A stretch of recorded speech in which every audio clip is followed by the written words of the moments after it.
Assalamualaikum, Dr. Sami.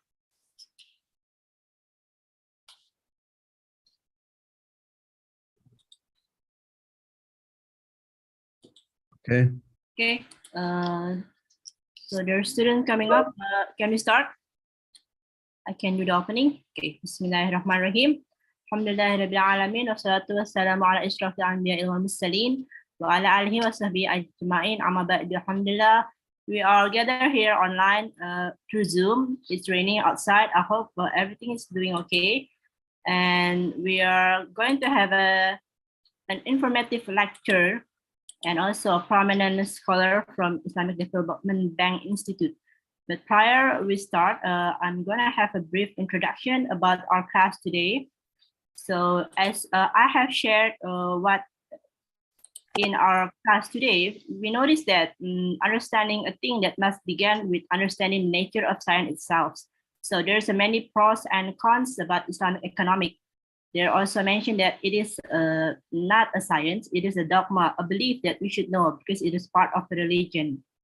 And we know that the Quran and Hadith as the main legal basis for Muslims contain many descriptive assumptions that can be verified by the modern science. So if you want to know more about it, we can hear from our presenter, Dr. Sami Al-Suweilem.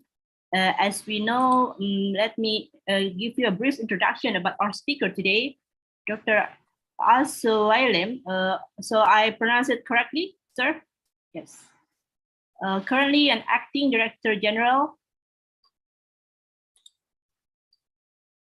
in Islamic Development Bank Institute and a group chief economist of IDB Group in Jeddah, Saudi Arabia. So prior joining the institute in 2004, our presenters managed the Research and Development Center at Al-Haraj Bank, Riyadh, Saudi Arabia.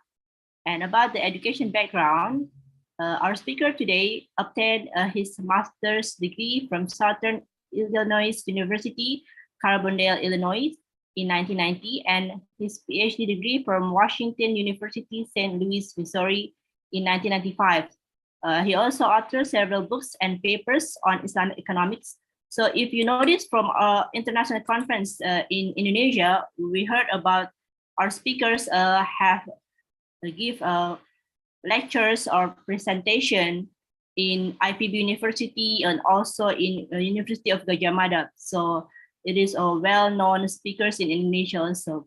And since we are have a time limitation, so I will provide our speakers. The time is yours, Dr. Sami, please. بسم الله الرحمن الرحيم الحمد لله والصلاة والسلام على رسول الله وعلى آله وصحبه ومن والاه. Thank you, Renita. I'm honored today to be with my colleagues at Tazkiyah Islamic University College in Indonesia. Renita told me that the audience mostly are students and graduate students and probably some lecturers in the university. So I feel now, honestly, I feel at home whenever I talk to university researchers or students or graduate students or professors, because research is something I think we all enjoy, and it's very important for us to grow. If you don't mind, Renita, I need to share my slides. You already co-host, yeah. Okay. Okay, So, yes. can you see the screen now? Yes. Okay.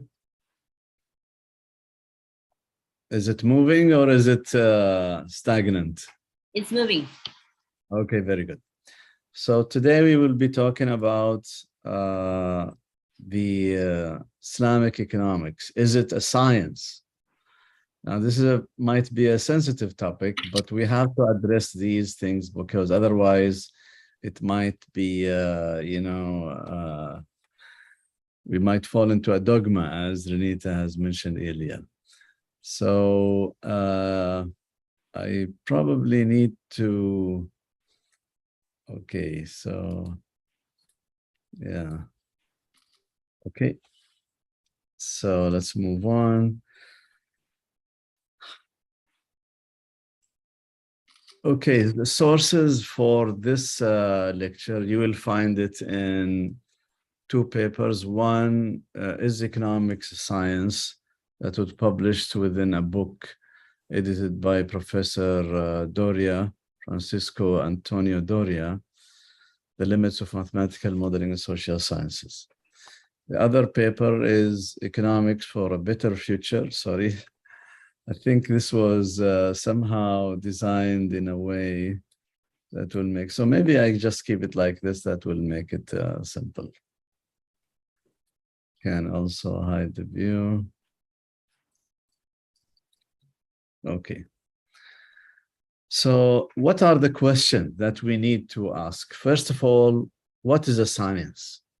We cannot just ask, is Islamic economics a science, without first identifying what is actually a science. And then we ask, is mainstream economics a science? And then we come to Islamic economics, because the comparison between mainstream economics and Islamic economics will show the difference related to science. Now, when we say economics, we mean mainstream economics or neoclassical economics, which is the dominant school of economic thought worldwide. Of course, as you are aware, there are many schools of thought in economics, behavioral economics, complexity economics, and so on and so forth. So rather than going into various schools of thought, we focus on the mainstream. And because many of the other schools, they have the same problems of the mainstream economics when it comes to the issue of the requirement of science. So while other schools of thought in economics have different views on many important things compared to neoclassical economics, when it comes to the criteria of science, they might not be that different. So let's move on. Now, what is a science? First of all, our domain now of discussion is human-made intellectual activities. Okay, we are not in a position to discuss things related to religion, faith, or the revealed books from the Almighty Subhanahu wa Ta'ala. Although there are some connections, but in order to focus our discussion is about fields of intellectual disciplines developed by human logic, human reasoning, experimental, empirical analysis, and so on and so forth. So that is our domain, which covers both, so to speak, natural sciences and social sciences, including economics, political science, sociology, psychology, etc., etc. Now, within this domain, we can have a definition. Okay, we can have a definition of what is a science. A science is defined by conservation principles, which means you cannot get something out of nothing. Within this domain, we human being cannot obtain something out of nothing. Okay, now this might, some people might ask, but yeah, the Almighty can create something out of nothing. That is Almighty, not ourselves, not human being. Human beings are any creature, not only human beings. No creature whatsoever is able to create something out of nothing. Okay, so, but when we come to the intellectual disciplines developed by human reasoning, we have to be sure that whatever analysis we are providing, that we are within the boundaries of and limitations of being creatures, which means we are unable to create something out of nothing. There is a Latin word, ex nihilo nihil fit. Out of nothing comes nothing. Okay. If we have something out of nothing, this is logically equivalent to 1 equals 0, because that's what getting something out of nothing means. From purely logical point of view, we end up with 1 equals 0. But that means this area will be, invalid, logically invalid or inconsistent. Now, this is very important to distinguish between science and superstition. Shawada. Shawada, you get something out of nothing. Magic. What is magic? Something out of nothing. So this is not science. Science, you have input, you have output. You are bounded by these things. Now, here are some examples. Alchemy, for example. Alchemy in the Middle Ages, those alchemists, they wanted to create gold out of inferior materials or metals. Now we know this is impossible because this violates the law of conservation of mass. You cannot get gold out of these inferior metals. Why? Because this is equivalent to getting something out of nothing. No matter what materials or metals you use as input, you will never get gold, plus whatever other byproduct of the interaction. So we know this is not, now we know this is impossible because of the law of the conservation of mass. Astrology, okay? Many people will confuse astrology, or maybe some people will confuse astrology with astronomy. Astronomy is to study stars, planets, black holes, etc. Astrology is trying to use this or these data or these information to make prediction about destiny or about the future. So astrology, they do have mathematics and they do have astronomy inside, but they are using it in a way to come up with statements about the future which do not follow from the premises, do not follow from the input. So you end up with getting something out of nothing. Perpetual motion machines. These are machines that, once you turn on the machine or have the first push, they will keep running forever. In the 18th and 19th century, there was so many attempts and proposals for these perpetual motion machines that these machines, they claim, the designers of these machines, they claim that once you have the first push, it will go on forever. You don't need a continuous supply of energy or fuel. No, you just need the initial supply of energy, and that's it. So 1 liter, for example, of fuel will be enough for this energy, for this machine to keep running indefinitely, which means forever. There is no such thing as perpetual motion machine. It's impossible. Now you might see something on YouTube that, hey, this thing keeps running forever. False. Any claim of a perpetual motion machine is false, fraudulent. This is almost, like a faith. We believe in this. Why? Because this is the way the universe was designed. The only one that can make something out of nothing is the Almighty. Anyone else is bounded by the resources available. No creature can create something out of nothing. So this is very important, because when we come to economics, we will see the equivalent of perpetual motion machines. And that's why we think mainstream economics is not science proper, because it permits perpetual motion machines. So science means you cannot get something out of nothing. You cannot get gold out of inferior materials. You cannot talk about destiny out of the motion of the stars, and you cannot design or build a perpetual motion machine, among other examples. These are just our examples, okay? Now, this is a very important point. This statement by John Barrow in Oxford University, he passed away. Science is only possible because some things are impossible.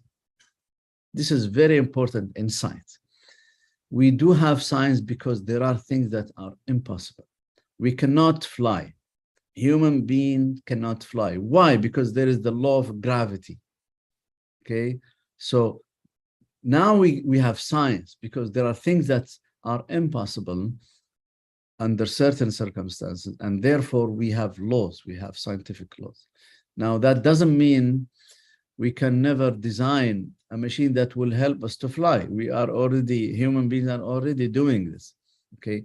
But this does not mean we defeated the law of gravity. No, the law of gravity is functioning perfectly well.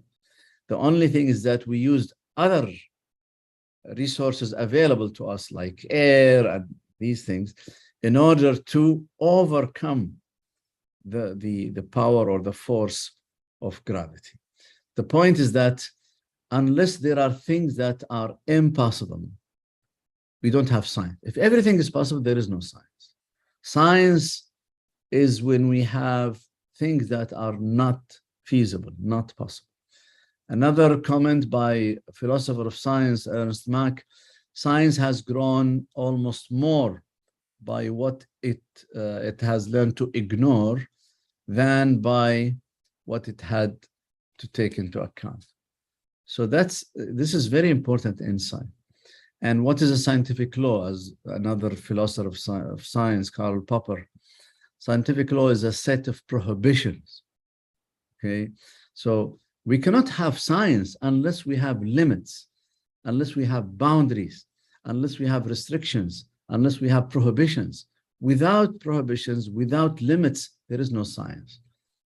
So this is a very important insight that, as you can see, have been developing over more than 100, almost more than 100 years, okay? So this is not something that we made up today. No, this is something that has been established by scientists and philosophers for more than a century.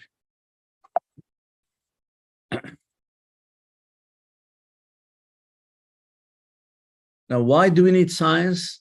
What are the functions or objectives of science? Explanation and prediction. These are the two functions of science. To explain the past, understand the world as it is, understand why did we have the global financial crisis? Why do we have a climate crisis? Why do we have diseases? Where did the COVID virus come from? And so on. This is an explanation, to explain and understand the causes of the phenomena that we are seeing, okay, that we observe. The other function is prediction. We want to make a prediction about the future, how things are gonna change in the future. These are very important functions, although in many cases, there is a trade-off. The more we have detailed explanations of the past, the less we are able to predict about the future. See, there is a kind of trade-off between explanation and prediction, but either way, either one would be a valid objective of science, although there will be, or there is a kind of trade-off between the two. Okay, now is economics a science? Mainstream economics has no conservation principles, has no laws of conservation. And this is clearly stated by economists. I mean, this is not that, you know, we are, you know, concluding it now. This has been established by economists, again, more than 50 years ago. So there are no conservation laws in economics. In science, as we said, there are conservation of energy, conservation of mass, and things. When you have a change or transformation, there are things that do not change, okay? Based on these conserved variables, we have the insight to understand and predict the change. Without things that are constant or invariant, we cannot make any explanation or any prediction. We have to have something that is constant so that we can make scientific analysis. If everything is changing, how do we know? We cannot know anything if everything is changing, right? It is impossible to understand and to know if everything is changing. There is no knowledge if everything is changing. So mainstream economics, it's clear and it's already admitted by leading economists that there are no conservation principles. Okay. Now, how about the objectives of science, explanation and prediction? Again, we are talking about new classical theory, which came or developed fully after World War II. We are not talking about Adam Smith. The work of Adam Smith, Keynes, and those people, those economists of the 19th century and the early 20th century, was focusing on explanation, and they were focusing on real wealth. So in a way, it did have the objectives and function of science from that perspective. However, after the World War II, and because there was, this Cold War between the US and Soviet Union, between capitalism and communism, and everyone wanted to prove that free market is perfect and the best system in the world. So there was an ideological bias. Okay, so those who criticize Islamic economics as a dogma, the same critique applies to new classical theory because it was developed during the Cold War, in which case they were trying to defend or to attack communism, as a competition between these two, worldviews. Now, the point is that after World War II, when the new classical theory has developed, they gave up explanation. If you recall the statements of Friedman was saying, I don't care if the model actually reflects the reality, as long as the model predicts the behavior. So this is a well-known statement of Friedman. I'm not sure if you are aware of it, but if graduate students and lecturers, they should be aware of that statement. And it is already in the sources that I highlighted. Okay, so this approach, positive, they call it positive economics. They say it doesn't matter if the economic model is not realistic. So what? What matters is that does the model predict the behavior of the firm, of the consumer, of the economy, of prices, etc. So that's the view of positive economics, that you don't have to criticize the model too much, because we all know models are models. Models are never, complete, right? They are simplification of the reality. You cannot have a map with all the details of the actual land, right? It's impossible. Actually, if you do, it's not a map anymore. It will be redundant. So a map is something that would extract the most important things about the land or about the country or about the city and highlight it on the map. So they argue that, okay, a model is also a kind of a map, a kind of simplification of the reality. All this is valid. All these arguments are valid, okay? But then here they come. They say what is important is prediction, is to predict what's gonna happen, or how would the firm, investors, the economy would respond to these kind of changes. Okay, and then what happened?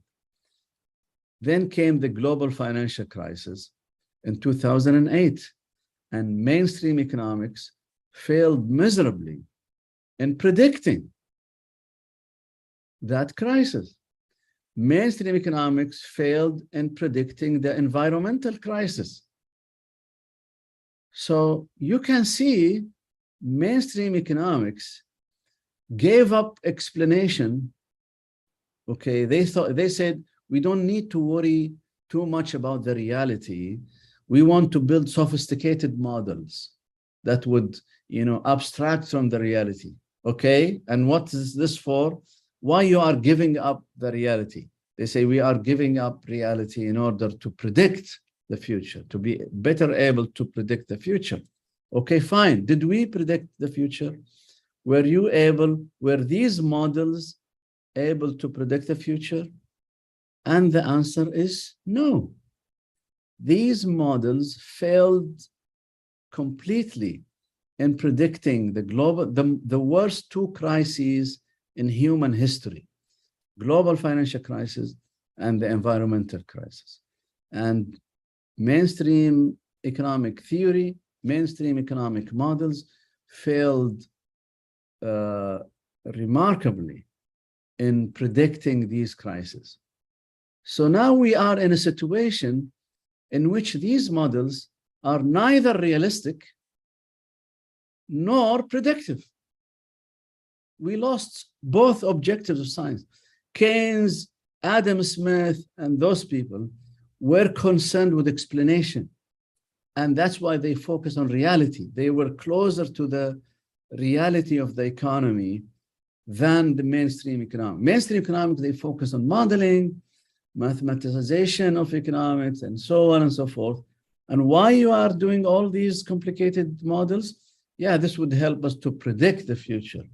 Okay, did you predict the future? No. So mainstream economics failed on both accounts. They gave up explanation and they lost prediction. So you can see there are serious issues now. Okay, what else in economic theory? Why? See, here are the problems. Economic theory does not have conservation principles. If there were conservation principles, they would have predicted the financial crisis. They would have predicted environmental crisis. But because the theory does not have these principles, we end up with this awkward situation. For example, perpetual growth. Everywhere now you see economic forecasting, economic policy, it's about growth, growth, growth. For how long the economy can grow? Infinitely? For how long? There are limits. We cannot grow forever. But mainstream economics does not admit this. If you ask them for how long the economy can grow, they would say as long as the sun is shining. But that's not true. The sun would be still shining when the earth, la samahallah, is destroyed by the carbon dioxide and all these violent climate change natural disasters. It doesn't work this way.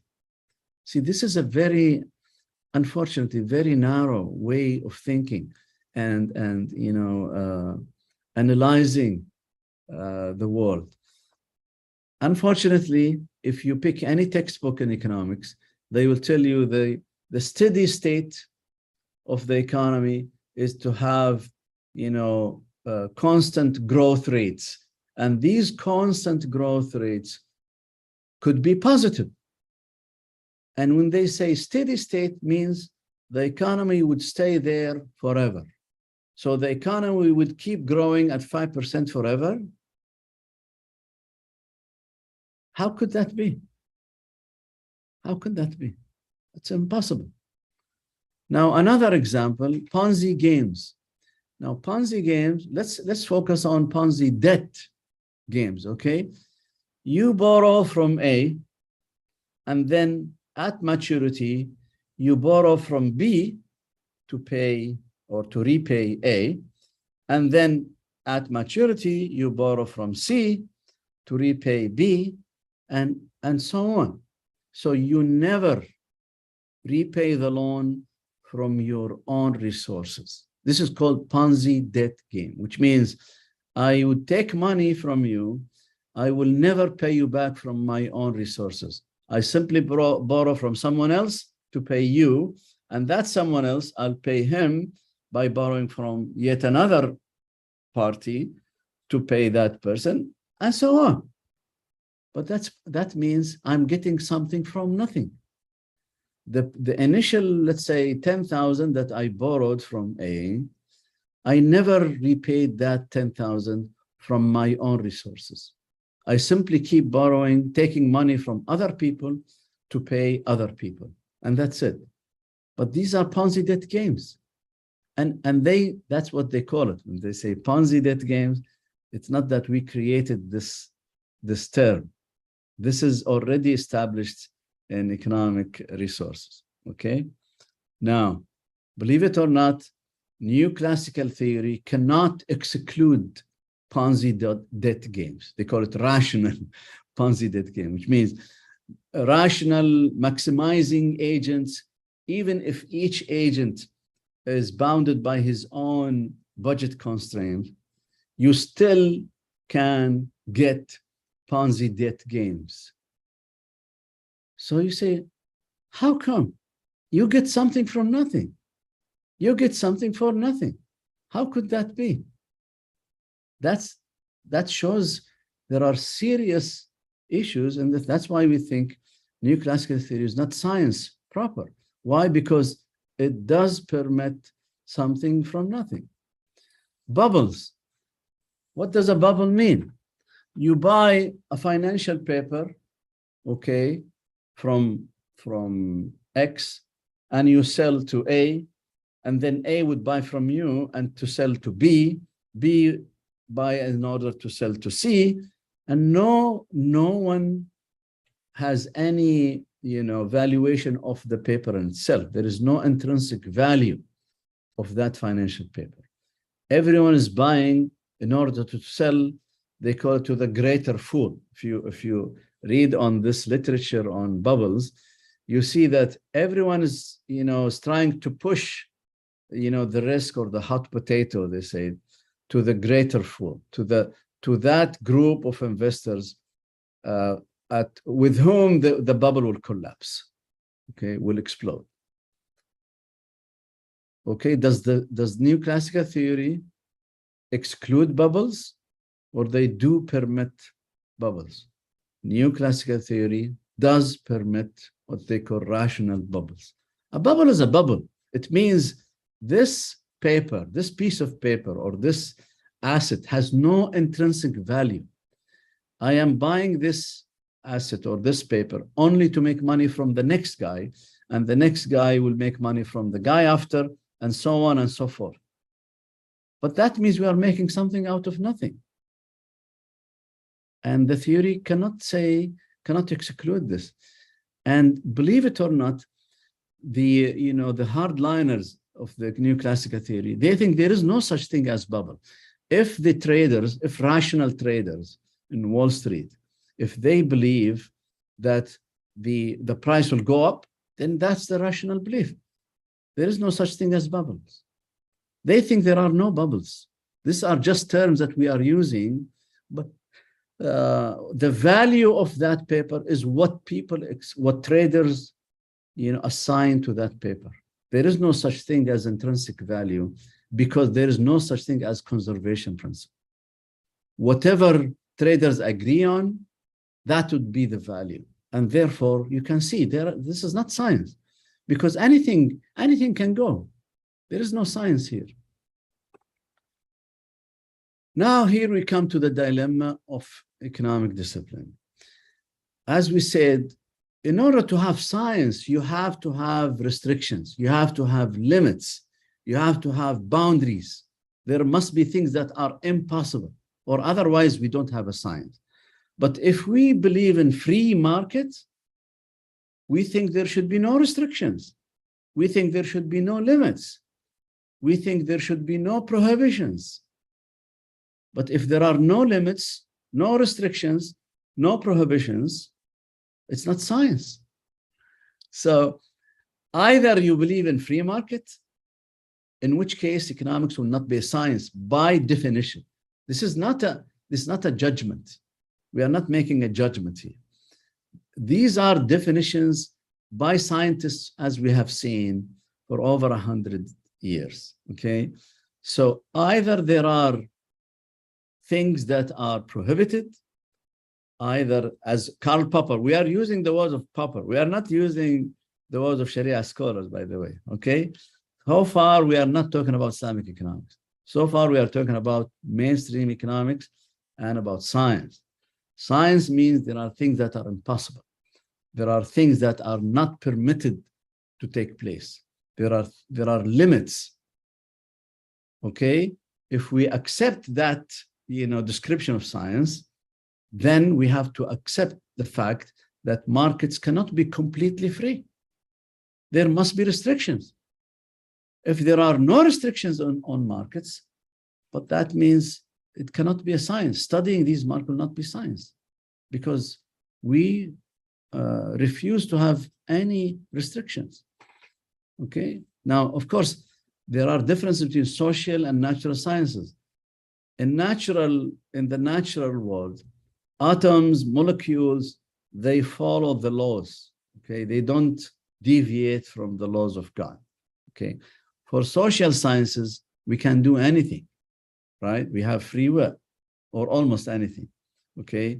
So the restrictions that we are talking about within the domain of social science are normative restrictions, things that we ought not to do. So these kind of restrictions are supposed to be there if our domain is to be science.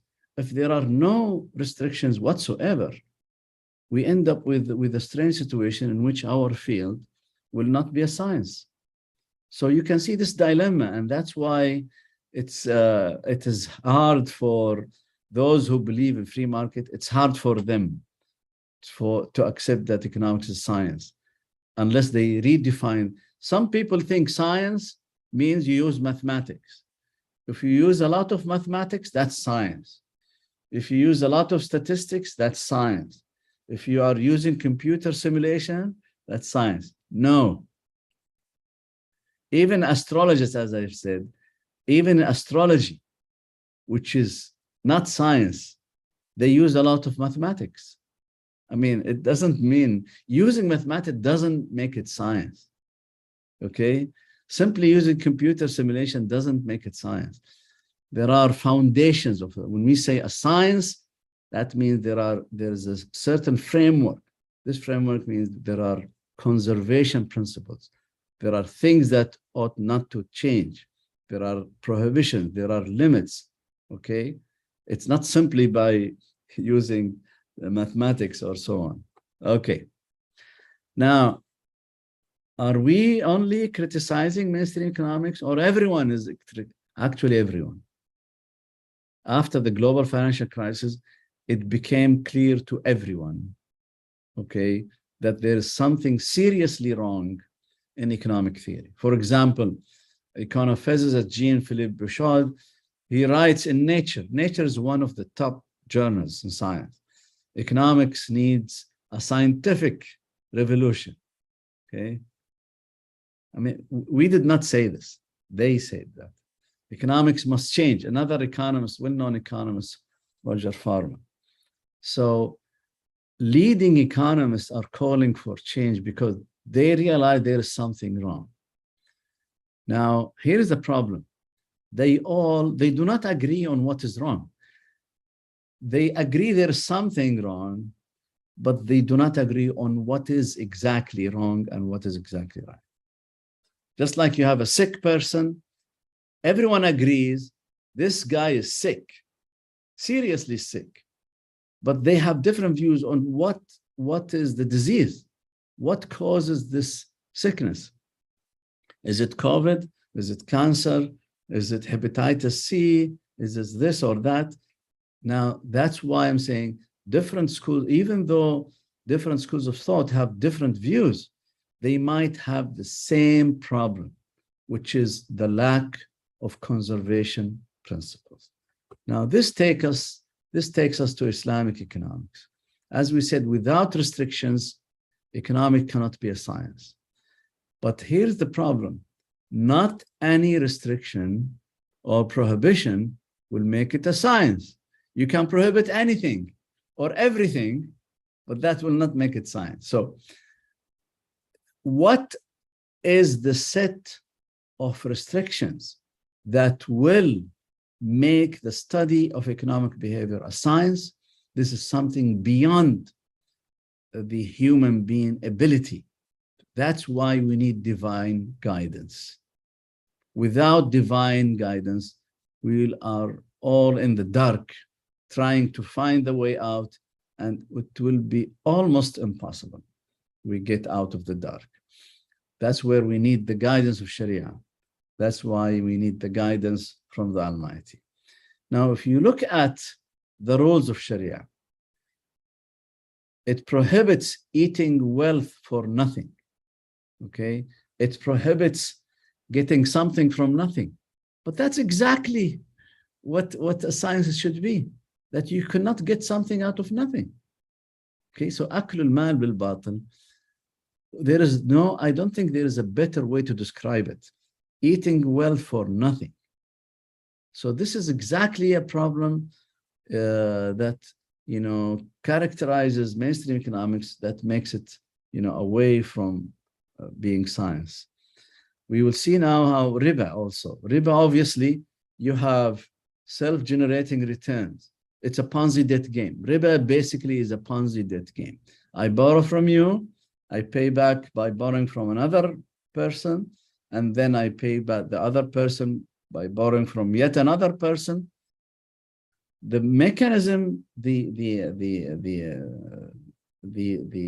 root mechanism of this is riba.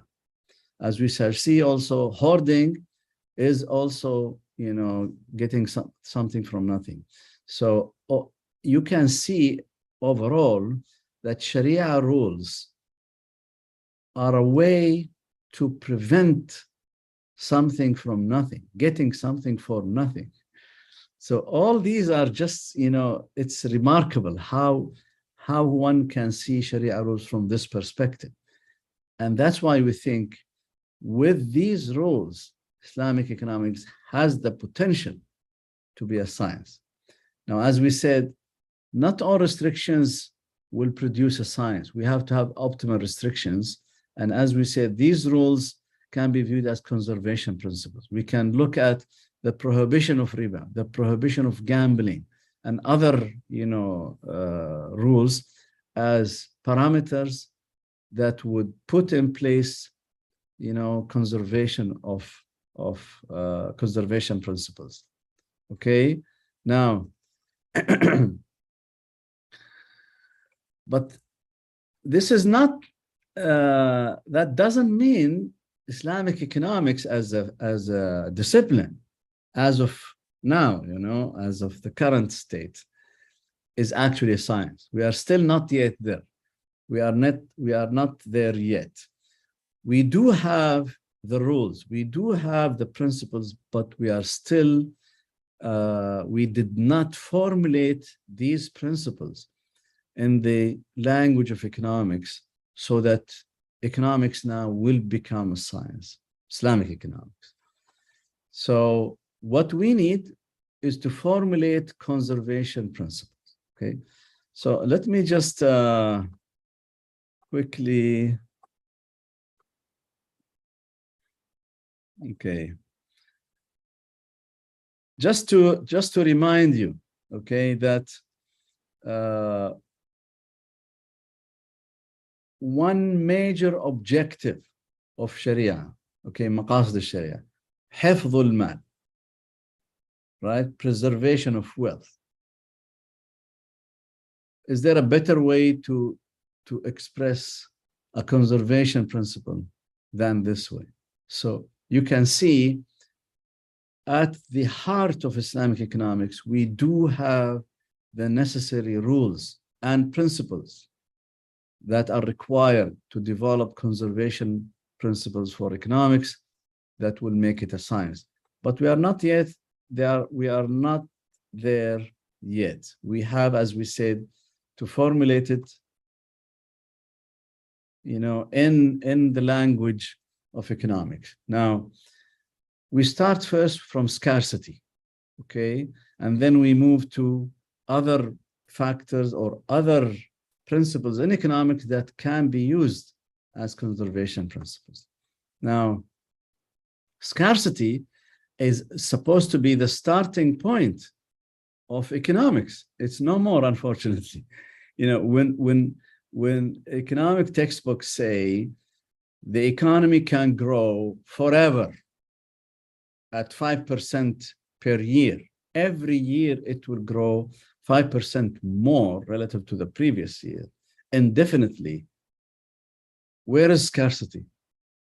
Where is scarcity? There is no scarcity if the economy can grow indefinitely. Now, zero-sum games, if I take your money for nothing, is a waste of wealth. We are not conserving wealth. We are destroying wealth. Taking the money of others doesn't preserve wealth. We have to preserve wealth.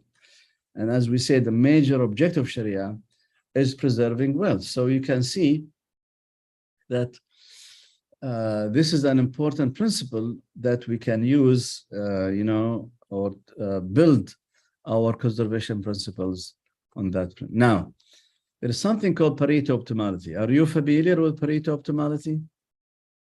Any one of you heard about this before? Yes, no?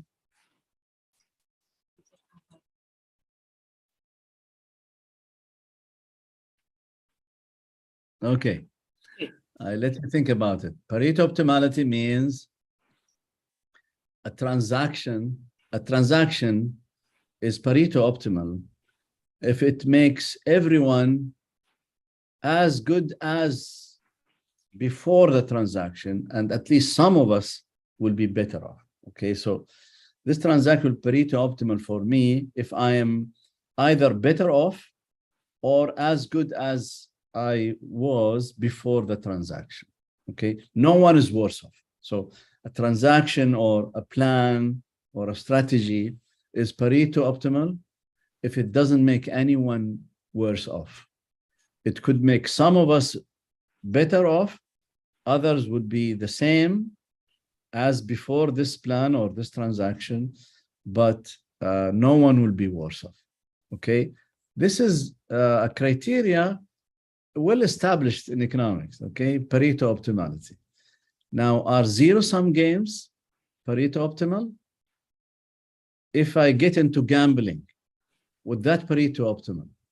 No. Obviously not, because after the fact, after we complete the betting, one party would win, the other party would lose. So we have a party who would be worse off than before the transaction. So gambling cannot be Pareto optimal. And yet new classical theory has no issue with gambling. Why? Because they say ex ante, the expected value of a lottery is fair. They call the fair price of a lottery is the expected value of the ticket equal the expected gain from the lottery. Ex ante, that's before the transaction. But that's not enough. We have to look before and after. After the fact, only one person would win the lottery and everyone else would be losing. Same thing in gambling, same thing in other, zero-sum games. So the zero-sum games, they violate the conservation of wealth principle, but they also violate Pareto optimality. So you can see that Pareto optimality is one way to formulate conservation principle that would help us to formulate economic conservation principles. Now, the law of markets is a very important, called size law. You have heard about it or maybe read about it in the history of economic thought, but it is a very important principle. It's very simple, but it's very insightful. It says for every purchase, there is a sale. When you have a trade between two things, whether money and a good or a good versus a good, you have a purchase and a sale simultaneously. For every purchase, there is a sale. For every sale, there is a purchase. For every supply, there is demand. For every demand, there is supply. Now, if more people are buying in one market for a particular commodity, it must be the case that more people are selling in another market. This is a very deep insight because this says all markets actually are connected or interconnected. If there is more demand, people are buying more commodities in one market, where did we get this market from, this commodity from? From another market. That means that in the other market, there are more people selling. And therefore, it overall, we have, that's why they say there is no aggregate excess demand or supply. We will not get into this, but we will just focus on the logic that all markets are interconnected, okay? And you cannot get something out of nothing. For every purchase, there is a sale. So a trade, you have to be fair. Whatever you take, you have to give. And for whatever you give, you have to take. From market, this is for market or for profit transactions, okay? So all markets are interconnected. And so if there is an excess demand in one market, there will be an excess supply in the other market. And with prices flexible, this will reallocate resources between markets such that resources are efficiently utilized. In theory, this is a very appealing law. Now, what is the problem here? The problem is that now let's get into money. Money would be the joint, okay, linking one market to the other, okay? If these joints have something wrong, market will be disconnected, okay? So money can be thought of as the joint that would link different markets together. It will make the interaction between markets smooth, fast and quick, and so on and so forth. That's the ideal function of money. Money is supposed to be linking markets together. But what happens if the money fails to connect the market? When would this happen? First, hoarding. When people hoard money and refuse to spend, that means money fails to connect the market because people are not spending. People are hoarding the money. And you can see why Sharia condemns hoarding, kanzul mal, and why zakah is obligatory. We have to spend, we have to give, or otherwise the economy would collapse. If everyone hoard the money, there will be no trade, and therefore the economy would collapse, okay?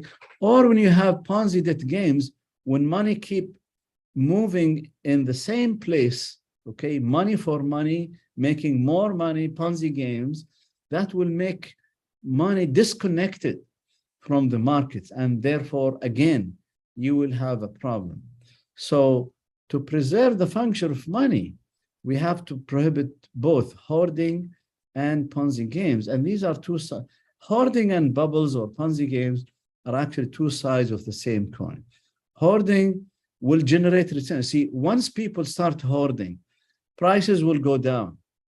So if prices go down, the money you will have, the real value of your money will go up because prices now are going down. And this will give you an incentive to hold the money even longer. Why? Because you expect prices to go down even further. And therefore, you will get returns on your money simply by hoarding the money. Self-generating return. Same thing for bubbles, Ponzi games, and riba. This will generate returns simply by, playing this Ponzi game between those group of traders or lenders and borrowers without any actual wealth creation. So there will be, by simply trading this asset or this paper, we will be generating returns by the action of traders without any, so it will be self-generating returns. Riba is the perfect example of self-generating returns. Both, you see, hoarding, bubbles, Ponzi debt games, and riba, both are forms of self-generating returns. One would, on the downside, which is hoarding, the other is on the upside, which is bubbles and Ponzi games. And this would destroy the law of markets, okay? Now, the law of market, if we go back, the law of market is actually a law of a conservation law, because you cannot get something out of nothing.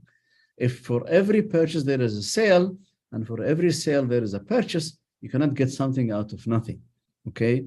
Now, you can see hoarding, riba, and Ponzi games, they break this law. And therefore, they break a conservation principle. of the economy.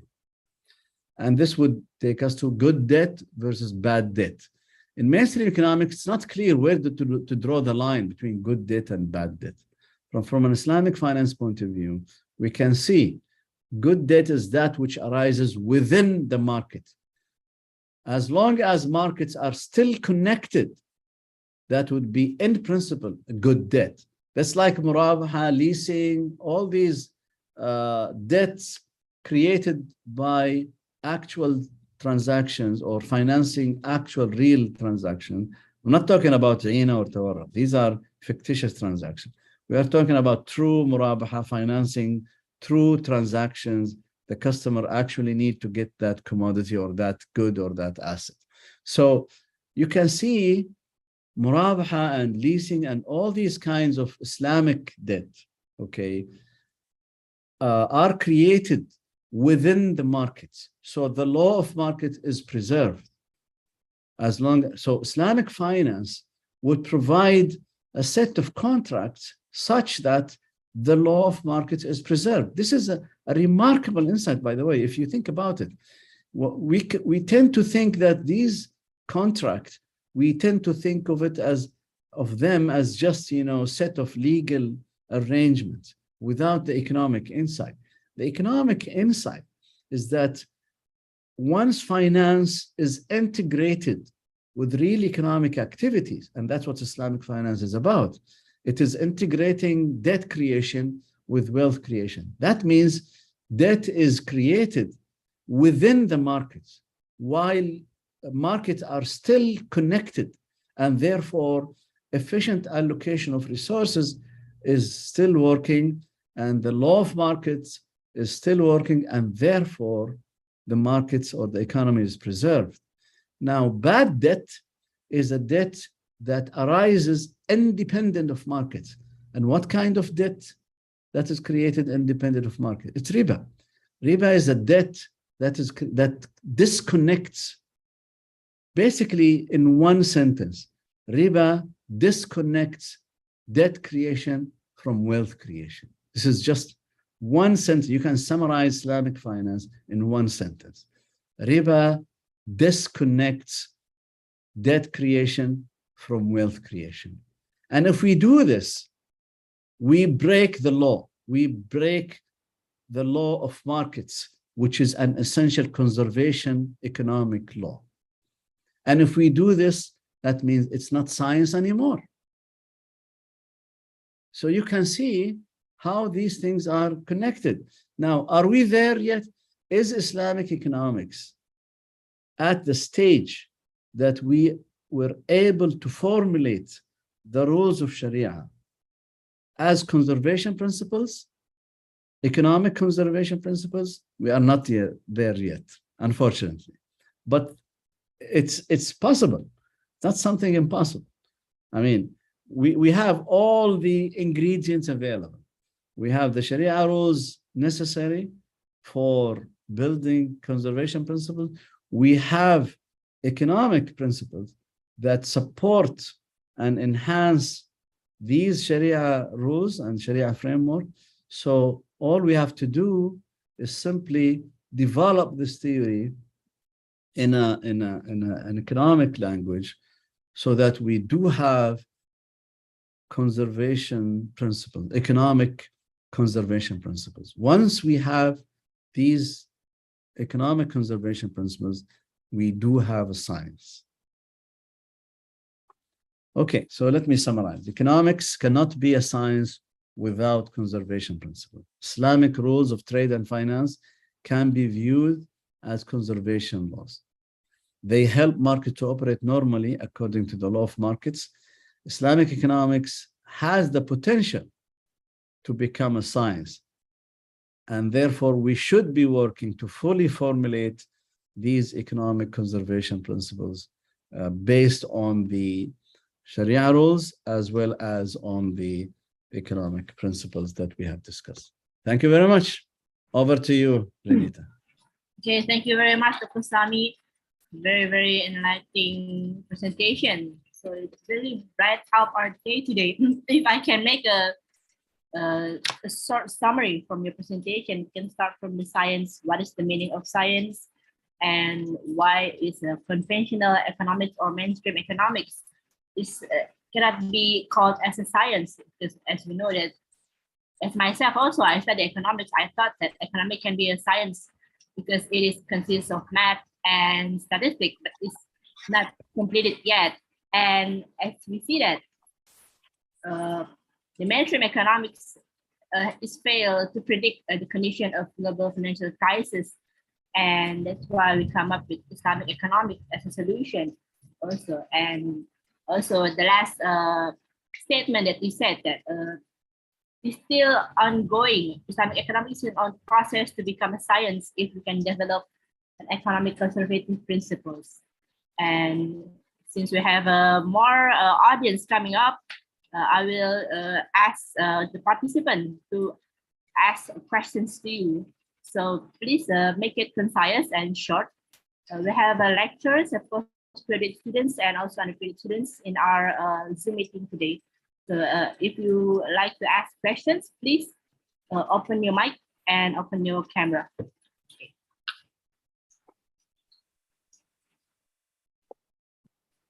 Assalamualaikum warahmatullahi wabarakatuh.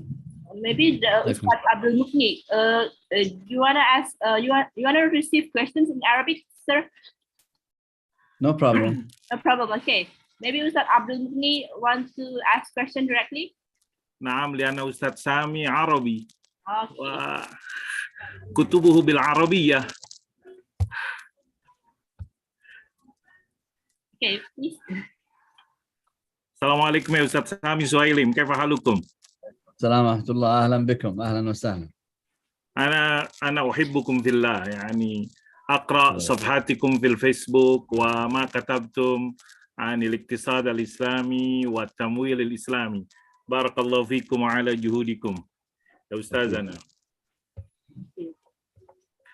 طيب السؤال يعني موجه كما كتبنا في وعي قوي من علماء المسلمين والشعب الإسلامي، ولكن للأسف ما نجد الآن من بعد ما نقول هل تصدقون بما قيل في تحديات خارجية أو الذي السائد الآن في العالم الإسلامي التقدم ليس المرغوب أو ليس يعني المتوقع حصوله. يعني كثير من بعض الاقتصاديين الإسلاميين أو بعض المسلمين لم يعموا ولم يهتموا بهذا الاقتصاد. هل لأن هناك أعداء خارجي يعني يريد ألا يسود الإسلام والمسلمون وبنظامه؟ بارك الله فيكم يا أستاذ سامي. شكرا جزيلا. Renita, would you like to take more questions or address each question separately? Directly, proceed with the first question first. Yeah. Okay. So, is there a conspiracy? Okay. There are always conspiracies, and for every conspiracy, there is a counter conspiracy. So, conspiracies cannot be enough to explain what's going on. In my opinion, the majority of the challenges are internal, within our communities, within our, minds, within our souls. For many Muslims, they are driven by emotions more than by rational reasoning, delivering impactful, results. So that's what we are looking for. We have to upgrade ourselves, moving from purely emotional, to something that balance rationality and emotions. I'm not saying emotions are bad or we give up emotions, but we have to balance emotions with rational behavior. So it is a fact.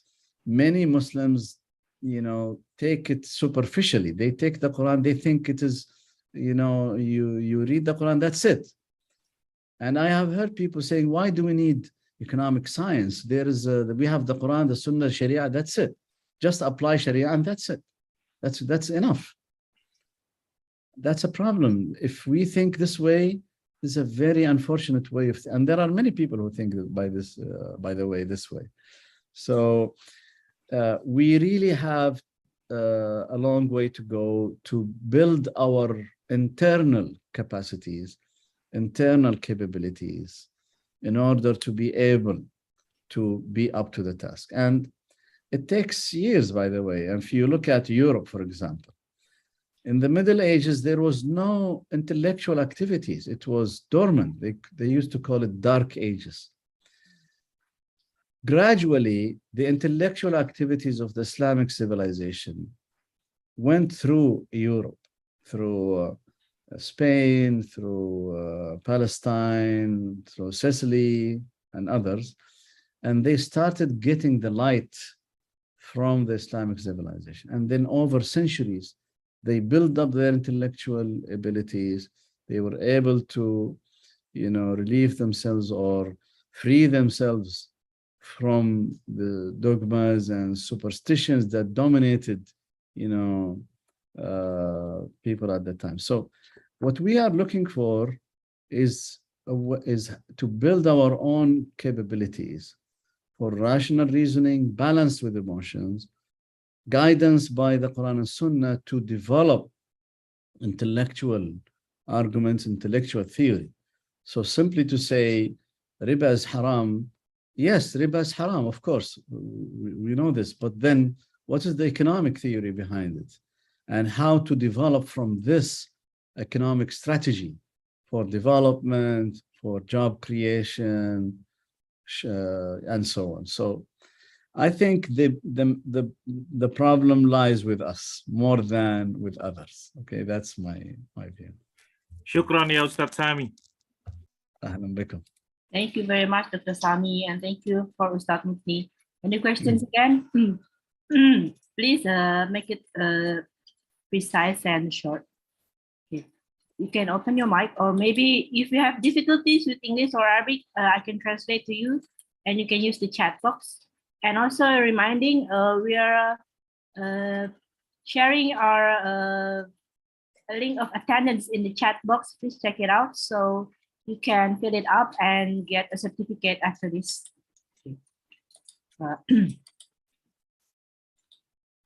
We also have a postgraduate student who's studying in Malaysia. He's taking a PhD, and also doctors who graduated from UK and Malaysia, and also studying degree in Cairo. Any questions again? Maybe while waiting, I can ask questions. Yeah, you mentioned before that we need to build a theory for economic conservation principles to get that Islamic economics can be accepted as a science. Do you think, will it take like years or centuries to get there? I don't think it will take centuries because, as I said, all the ingredients are there. All the difficult part is there, has been done. So I don't think it will take very long. It will take years, yes, it will take years. And it will take years not to develop the principles themselves. This might take a small number of years, maybe 5 or so. But for these principles to become common knowledge, become widely spread, widely accepted, this will take another maybe 10 or so. So 10 more years. Yes, 10 more years. So developing the principles themselves I don't think it's a very difficult task. It requires a lot of hard work. It requires a lot of, investment, intellectual investment, but that's not difficult. I think the most difficult is to have them widely accepted and used as foundations for further research and future research.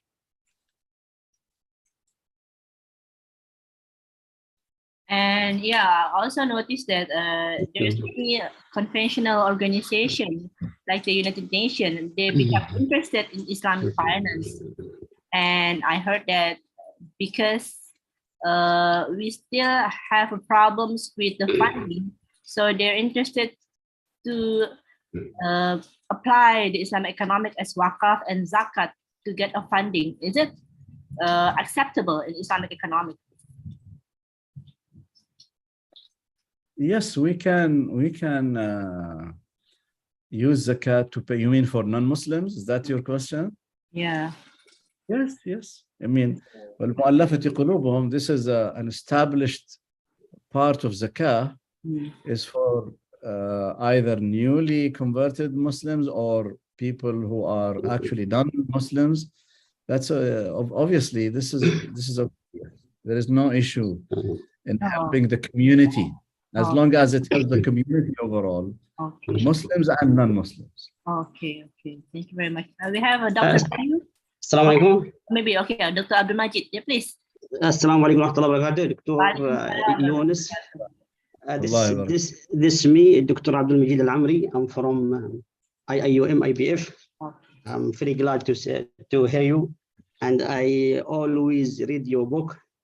And I believe you are leader in this sector. And I always hear this sentence, light candle, that better the cross the darkness on the time. And also you are the one of the more critical of the tawarruq and da'ina. It is good. And also you always thinking about strategy and building the economic about it, the framework. And just we have some issue here. What is the next step? We have problem with this connect between the center of bank and the Islamic banking. So always when you create some new idea, a new framework, we against with the rule of central bank. This is one. The second point I want to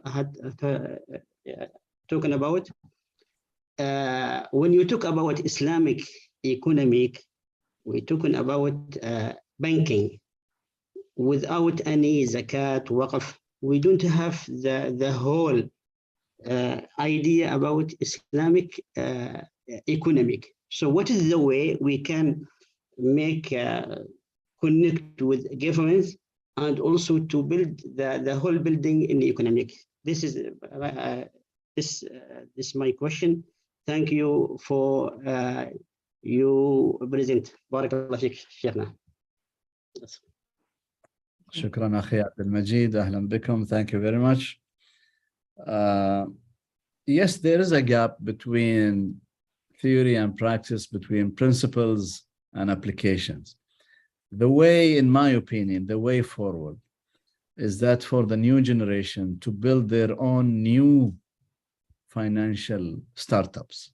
We are all familiar with these fintech startups, financial innovation, financial technology, crowdfunding, and all these things.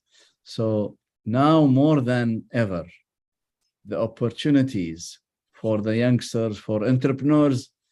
By the way, you can be an entrepreneur even if you are not a young person. So even if you are 40 or 50 years old, you can still be an entrepreneur. So especially I'm from Hadramaut.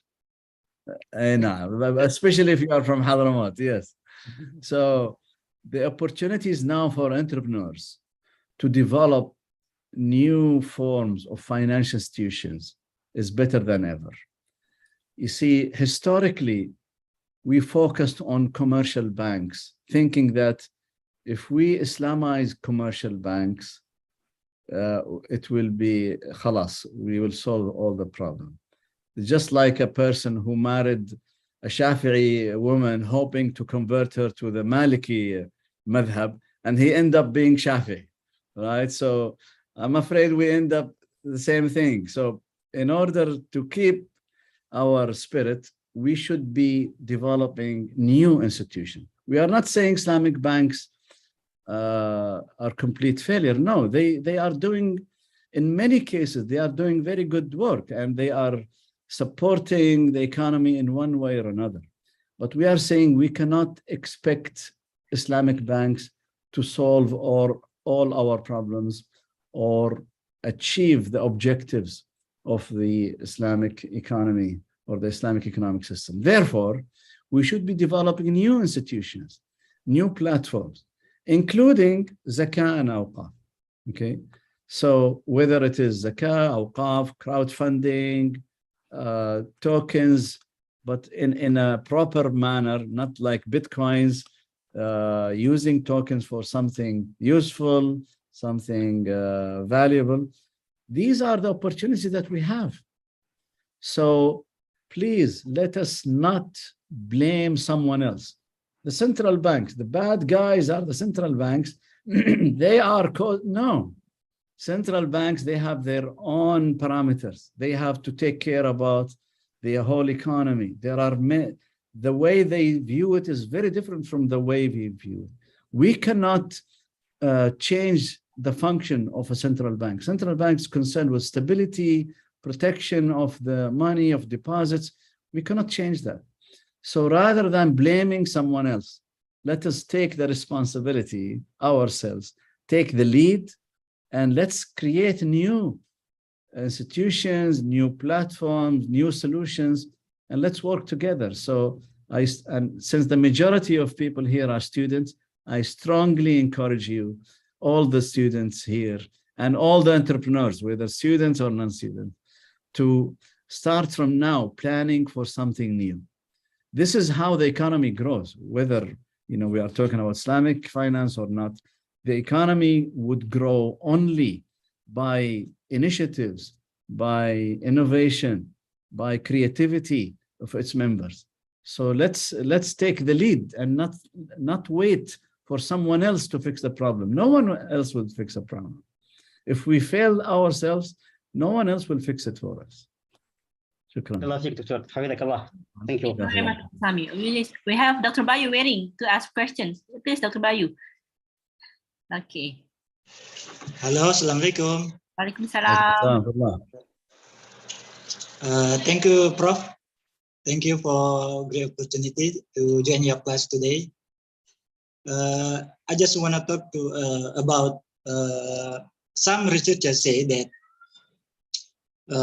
it is hard to harmonize between Western economic and Islamic economic paradigm about science.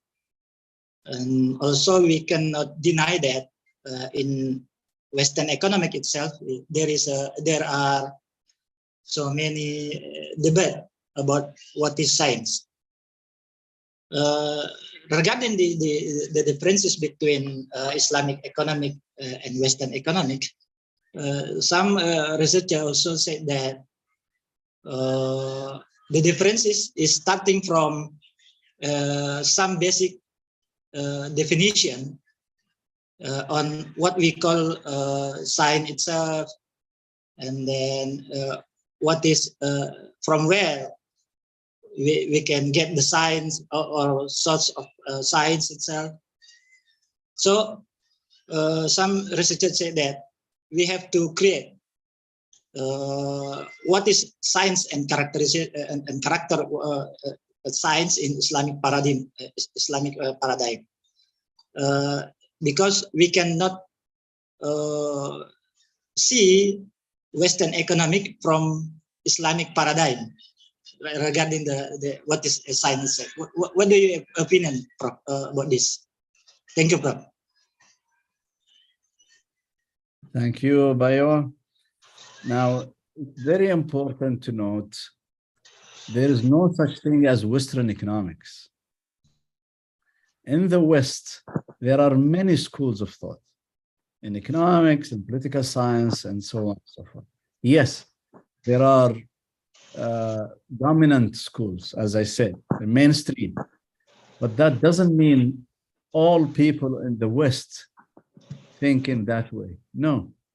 Now, for example, we talked about alchemy and why alchemy is against science and why alchemy is actually a problem with mainstream economics. But that's what Western writers, many, I would say, not all, of course, but many of the leading Western intellectuals have pointed out already. Joseph Stiglitz, who's a Nobel laureate in economics. Mervyn King, the former governor of Bank of England. He wrote a book on the end of alchemy, and by which he meant alchemy of finance. George Soros, who's a well-known trader, he wrote a book on alchemy of finance. So we share these values, rahmatul lil alameen. If we start thinking that we only talk for Muslims, we lose our mission, okay? Our mission is for the globe, the entire globe, for all humanity. Actually for the entire universe, because it says rahmatan lil alameen, not only for even humanity, it's even beyond. So we should always think global. Never think that Islam for Muslims. If we think about it this way, how could we bring more people to Islam? How could we convince people of the validity of Islam? Also, فطرة الله التي فطر الناس عليها. الناس, all people were created good-natured, and this good nature, الفطرة, is common to all human beings. كل مولود يولد على الفطرة. Okay, فأبواه يهودانه أو ينصرانه أو يمجسانه. But that means every human being on the globe is born Muslim. It's only afterward that he changes his religion. So if you think about it this way, you immediately realize we have more in common with humanity than we think.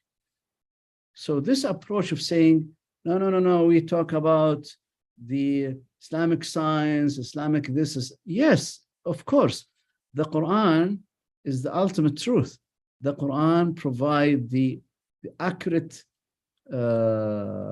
robust, reliable principles of science and others. But that doesn't mean other civilizations have nothing in common with us. As I said, Western civilization was built based on elements from the Islamic civilization. So how could we say, no, they have their own? They used our own. They used the Islamic principles.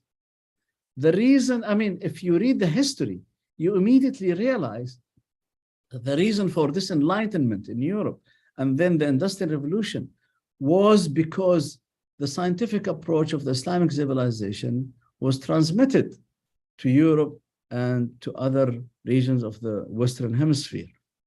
So we cannot say Western civilization has nothing to do with Islam. No, obviously not.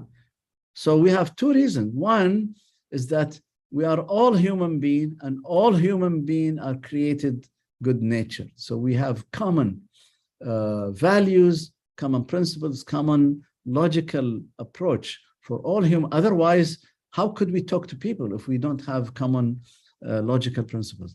Two, the Western civilization, to a large extent, was based and built on important elements that they have taken from the Islamic civilization. You will never be able to find any culture or civilization across the globe that has not benefited from the messages of the prophets of God, whether Abraham, whether Noah, or Musa, or Isa, or Muhammad sallallahu alaihi wasallam. So we are all in one world. We are all in the same boat. And in my opinion, this approach, is the easy approach. Okay, I don't have to fight with new classical economics. I just have to talk to you and to Abdul Majid and Abdul Ghani and Renita and so on. Khalas. It's easier to talk to you than to talk to Joseph Stiglitz and to Milton Friedman and so on. So I think this is the easy way, which is not the fruitful and productive way. No, we have a challenge.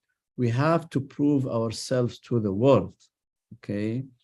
And in the Quran, Allah subhanahu wa ta'ala says, وَمَنْ أَحْسَنُ قَوْلًا مِمَّنْ دَعَى إِلَى اللَّهِ وَعَمِلَ صَالِحًا وَقَالَ إِنَّنِي مِنَ الْمُسْلِمِينَ. The last thing you say, I am Muslim. This is the last part. The first part, you tell people about the truth. دَعَى إِلَى اللَّهِ, the truth. Obviously, Allah is the most obvious truth. وَعَمِلَ صَالِحًا, and you did something good. Now, this amal salih is not from the view point of Muslims only. Otherwise, how could we make da'wah if this is good thing only from Muslims' point of view, not from non-Muslims' point of view?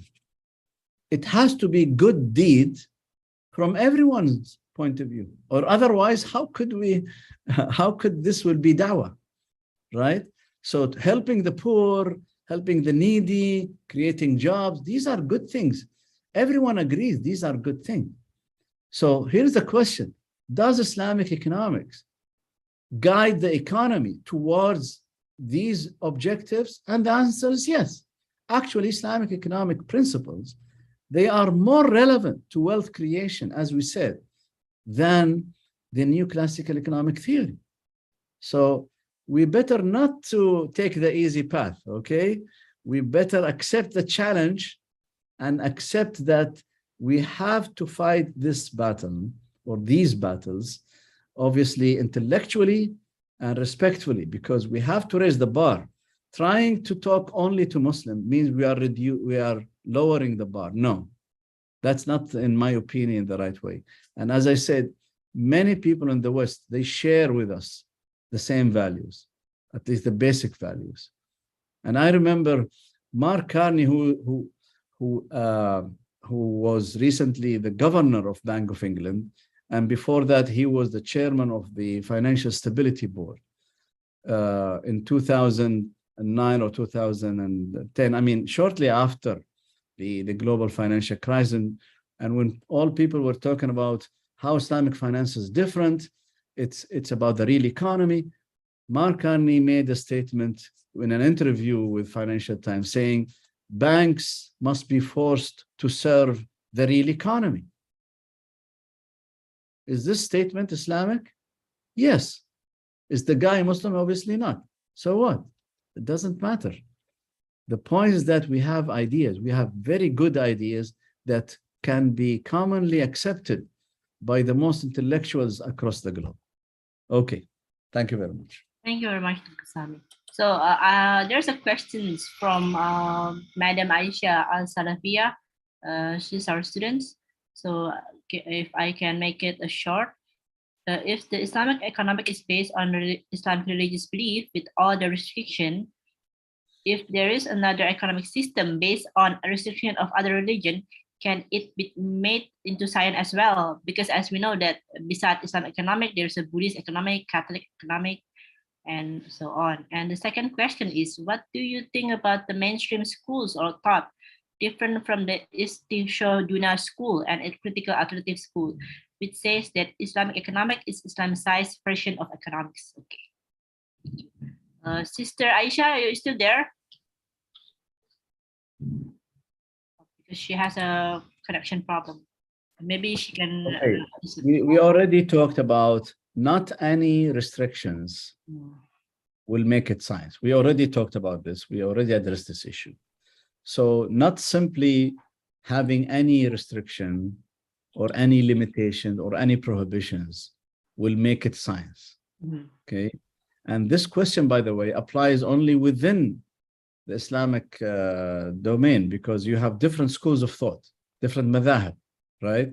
And different madhahib, they will have different views on the details, although they all agree on the main principles, but for the details, they have different views. So you can ask the same question: would this restriction imposed by this school of thought, by this madhab, is actually more relevant from science point of view, or is it less relevant from science point of view? That's what we say, that we need to develop these economic conservation principles in order to be able to address these important questions. This is an important question, as I said, but the overall answer is that not any restriction will make the field science. No. only those restrictions that would prevent something for nothing or something from nothing. Okay, these rules or restrictions that serve conservation principles, those are the relevant restrictions. Otherwise, not any restriction would be helpful. And for the second part, yes, some people think Islamic economics is just an Islamized version of economics. Yes, I agree. Some people think this way. But that's not, of course, I mean, when we say economics, an Islamized version of economics, I assume you mean new classical economics or the mainstream economics. Now, this is not true. Why? Because, as I said, mainstream economics have serious deficiencies. We are not saying everything in mainstream economics is wrong. No, there are many good things in mainstream economics, but there are also some seriously wrong things in mainstream economics. So this is our approach from an Islamic point of view.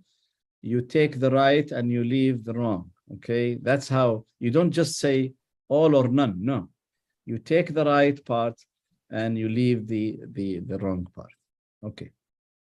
Okay, thank you. Are you clear, Sister Aisha? Okay, I hope she's clear because I have a problem with the connection. So I remind you again for participants to fill up the link attendance in our chat box so you can get your certificate. We will send it by emails. Other questions? Is there other questions? We still have 30 minutes to go.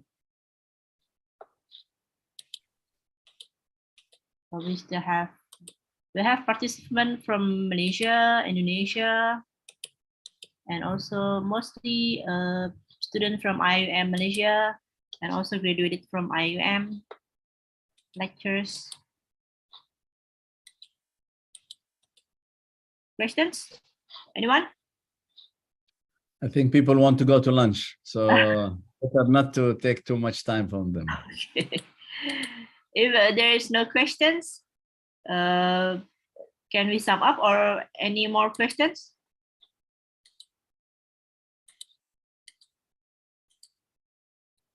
No? Okay. All right. All right. Okay. Maybe we can end this early. Okay, Ustaz Mukni, you have other questions to ask? Yes, please open your mic.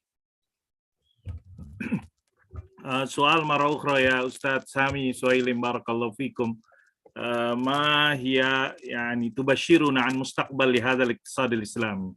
والسؤال الثاني يعني أفضل ما كتبتم حتى نستفيد منه يا أستاذ. بارك الله فيكم.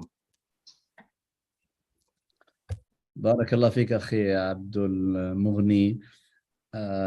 إن شاء الله المستقبل للإسلام والاقتصاد الإسلامي، لأن العالم, because the world already tried and tested other theories, other paradigms, and they failed. So people are looking for alternatives, and that is where Islamic economics can contribute. Of course, there are many challenges, but in principles, that is the trend, inshallah, is in that direction. Technology, as you can see, is also moving in the same direction in better connection of finance with the real economy. I'm not saying the technology always will be used in a good manner. It depends. If we use it appropriately, it will be serving the real economy. Otherwise, we might, just like anything else, any technology, any tool can be abused.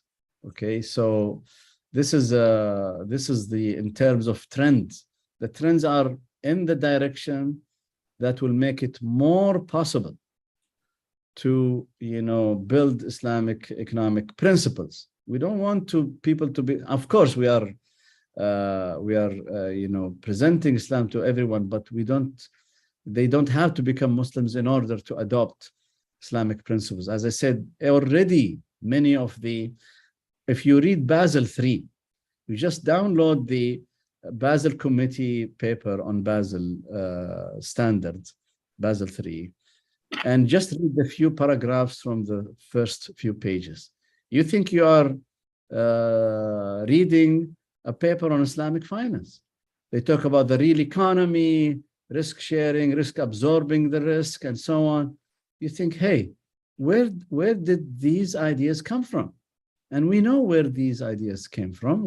They came from Islamic finance. These ideas were not there in Basel II or Basel I. So something has happened, something has changed. And the change is that these ideas proved they are viable, they are important. So the direction overall is helpful, but it depends on us, as I said. If we take the lead, or we sit back and say, oh no, there is a conspiracy going on somewhere, and therefore we cannot do anything.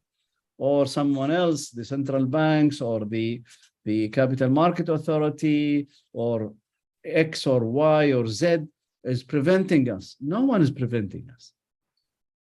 There are many ways. If there is one way that is blocked, there are 100 other ways that you can, go through.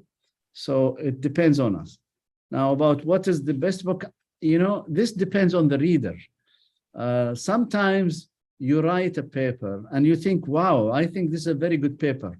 The readers will not share that idea. They might not look at it as the best paper. You write another paper and you think it is trivial, it is simple. And readers say, oh, that's a very good paper. So it depends on the beauty is in the eye of the beholder, right? So it depends on how the reader is actually interacting with it. So I cannot say what is the best book, but I can say there are many good writings on Islamic economics and Islamic finance.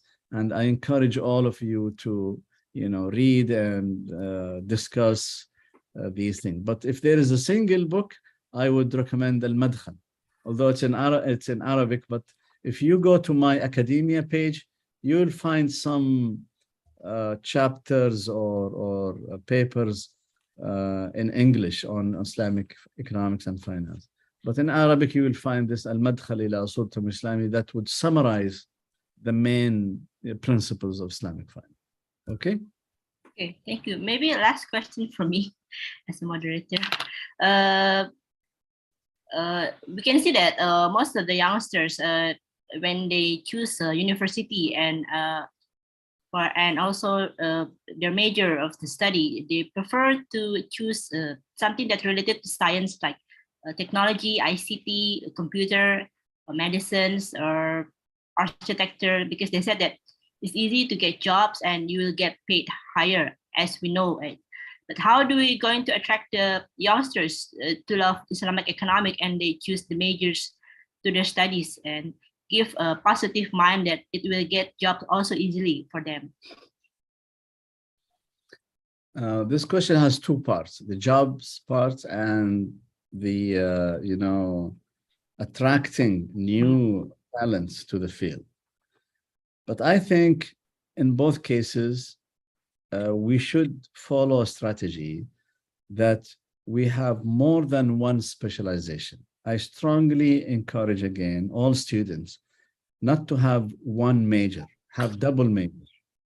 Or if you already graduated, get a diploma in another related field. For example, if you graduated from Islamic Economics department, you can take a diploma in law, in IT, and I don't know, accounting, and so on.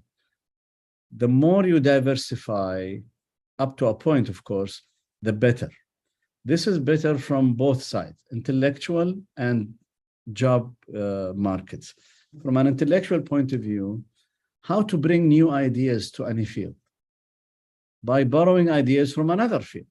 That's the most common way to develop fields, is to bring new ideas from related fields or even from distant fields. This happened to economics itself when many people from computer science, engineering, and psychology, they brought ideas into economics. The reason we have behavioral economics is that these ideas from psychology were integrated within the economics, and therefore we have new field, new applications, new theories, new tools, and so on. So this is from an intellectual point of view. From jobs market point of view, if you have a single specialization, that means you are limiting the number of potential employers. But if you have 2 or maybe 3 certificates or degrees or diplomas, then you have better chances. Okay, even if you're going to work for, let's say, an Islamic bank or an Islamic financial institution, if you have another diploma in IT or in accounting, you will have an edge. You will be able to contribute to that organization better than a person who just studied one single, specialization. So I would, I don't know if the university have double majors, but if the university doesn't have double major, I strongly suggest that you propose to the management of the university to have double major strategy, allow students to have more than one major. Do you have, or the university doesn't have? Not yet. Okay, so maybe you want to propose this. Yeah, inshallah. Yeah, we're in process to get that. Okay, thank you very much. Any questions before I end this one? Okay, no, thank you very much, Dr. Sami. It's I think it's already afternoon in the Jeddah. In our time is 2:44 p.m. We hope that you can visit Indonesia and visit our campus. We have a beautiful mosque, Andalusia Masjid, and sometimes you can contact me if you plan to visit Indonesia, so you can come to our campus one day. Inshallah. Inshallah. Okay, before we end this, let's take a pictures together. Maybe open your camera, everyone. Okay, ready? Okay. Okay, 1, 2, 3. Okay, next. Okay, 1, 2, 3. Okay, thank you. So for latecomers, you can watch our class online in the YouTube streaming from Tasker TV. And thank you again very much, Dr. Sami. Very, very knowledgeable. And we learned a lot of new things in knowledge and also in application. We hope we can invite you again in another session. Before we end this, let's Majlis. Alhamdulillah Rabbil Alamin. Subhanakallahumma wa bihamdika asyhadu an la ilaha illa anta astaghfiruka. Assalamualaikum warahmatullahi wabarakatuh. Thank you, everyone. Okay. Okay, bye, Dr. Sami. Bye.